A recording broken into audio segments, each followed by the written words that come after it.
ungavuki futhi kuwe umama omdala Masela. ya ngoba uma ngabe ngimbuka uMakhumalo uqale kahle kodwa ungathi sithithile lento okufika ka number 5 ya khona la iphule khona umoya ese wayishida ya no into esibangayo noMakhumalo uthi kwangafanele ngithathe number 5 endaweni yona into esibangayo sijejele kakhulu uMakhumalo Mthombeni uyambona uphazamiseke umoya wakhe ubonakele uMakhumalo njengoba ucatshanga ukuthi ngafilimeni akulona iqiniso lelo uhlobo obolwakhe kunezinto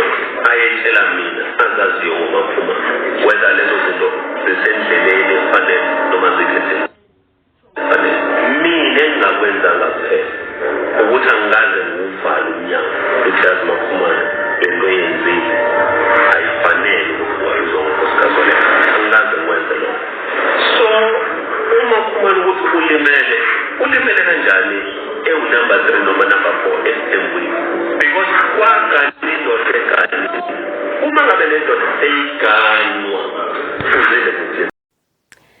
Ngaze iziphi izinto uMseleku akhuluma ngazo athi ubabuhlongo uyazazi ngoMakhumalo yini ayazi ubabuhlongo ngoMakhumalo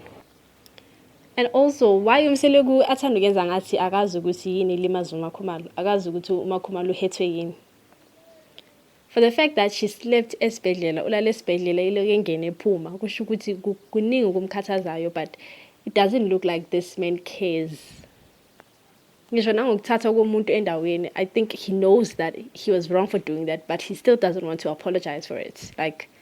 uxolisa mfethu kudlulwe kule ndawo like yo